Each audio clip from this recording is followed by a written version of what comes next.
sinistrés après ces inondations ou des sinistrés de ces inondations. Beaucoup de bonne volonté leur ont apporté un soutien matériel et financier. Eh bien, après la collecte chargée d'euphorie, d'altruisme, mais également d'émotion, la distribution pourrait justement casser l'esprit de cet élan de solidarité. À Wakhinane Nimzatt, par exemple, des bénéficiaires dénoncent un manque de transparence dans le déroulement de cette opération. Ibou Cissé, Fatou Bintou Konté.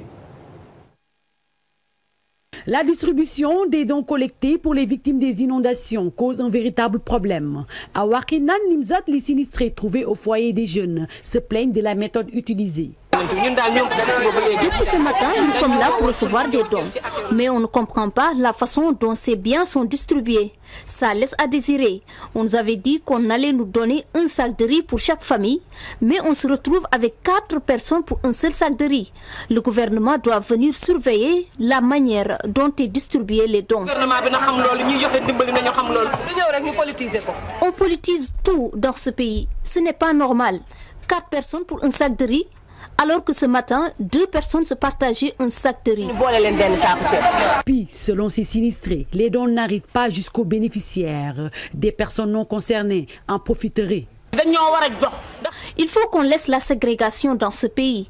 Ils doivent distribuer ces biens aux bénéficiaires. Nous sommes très fatigués.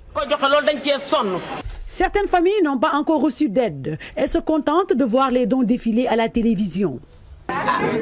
On se contente de voir ces dons à la télévision, mais jusqu'à présent, nous n'en avons pas bénéficié. On doit nous venir en aide. Je n'ai pas encore vu de dons. Les gens parlent beaucoup, mais agissent peu. Il faut qu'on travaille pour l'intérêt général.